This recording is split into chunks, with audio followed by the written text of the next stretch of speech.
Hello guys! Ito nga pala yung araw na hindi namin alam kung saan hahanapin ang daddy. Nagpaalam kasi kami sa kanya na kami ay magbabanyo lang at naiihi na ang mga bata. Ay susme, inabot na ng siyam-siyam. Di namin alam kung saan siya hahanapin. Nandyan nga kami sa labas at patingin-tingin kung saan na siya. Ilang minuto din ang tinagal namin dyan sa labas pero wala. Hindi namin siya nakita.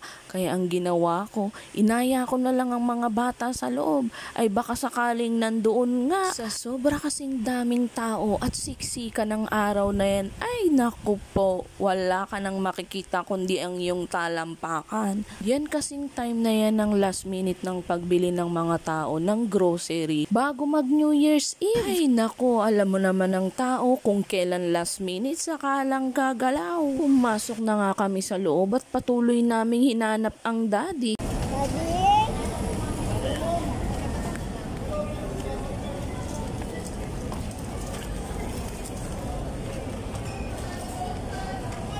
Padami nga ng padami ang tao sa grocery at pahaba rin ng pahaba ang pila. Marami na ngang nagre-reklamo sa haba ng pila. Pero ang daddy hindi pa rin namin nakikita. Ay Ginoo ko, asaan ka na daddy?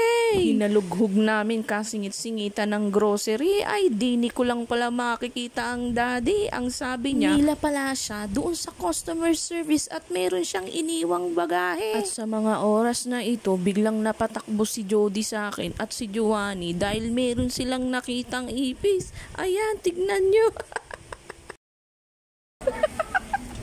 At ayan ang counter na pinilahan namin. Ang daddy pumila dyan halos magdadalawang oras. Wala siyang masabi kundi natawa na lang sa haba ng pila dahil alam namin ilang oras bago ka matapos dyan. Mga 48 years lang naman.